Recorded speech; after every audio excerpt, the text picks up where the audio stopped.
நான் சீரியஸாவே கேட்கிறேன், இந்த நாட்டை என்ன உங்க குடும்பத்துக்கு பட்டா போட்டு கொடுத்திருக்கா? கலைஞரை நாங்கள் தலைவராக பார்ப்போம், ஆனா உங்களுக்கு அப்பா தானே, உங்க அப்பா தானே. அப்ப நேத்து நடந்தது என்ன குடும்ப விழாவா? 40 கோடியோ 50 கோடியோ இந்த நினைவிடத்திற்கு ஆகி இருக்கிறது என்று நம்மிடம் கதை விடுகிறார்கள். தோழர்களே, உங்களிடம் சொல்கிறேன், அன்அபிஷியலா 400 கோடி செலவு பண்ணிருக்காங்க இந்த சமாதிக்கு.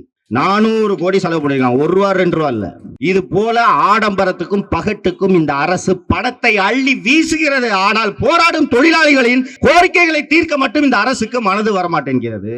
உங்கள் கையில் இருப்பது வாக்குச்சீட்டு. 2004 தேர்தலில் திமுக கூட்டணிக்கு அதிமுக கூட்டணிக்கு எப்படி அரசு ஊழியர்களும் தமிழகத்தை சேர்ந்த மக்களும் ஒரு சரியான பாடத்தை கற்றுக் கொடுத்தார்களோ அதே போல வரக்கூடிய 2024 பொது தேர்தலில் உங்கள் பலத்தை காட்டுங்கள், உங்கள் வாக்கு பலத்தை காட்டுங்கள், பிரச்சாரம் செய்யுங்கள். ஓய்வு பெற்று 8 ஆண்டுகளாக 10 பைசா எங்களுக்கு வராம எங்களை ரோட்ல அலைய விடுற இந்த அரசாங்கத்துக்கு நீங்கள் தண்டனை கொடுக்க வேண்டும் என்று மக்களிடம் கேளுங்கள். மக்களும் நம்மளோடு உள்ளவங்க. மக்கள் அரசியல்வாதிகள் இல்ல, மக்கள் நம்ம கஷ்டத்தை புரிஞ்சுக்குவாங்க.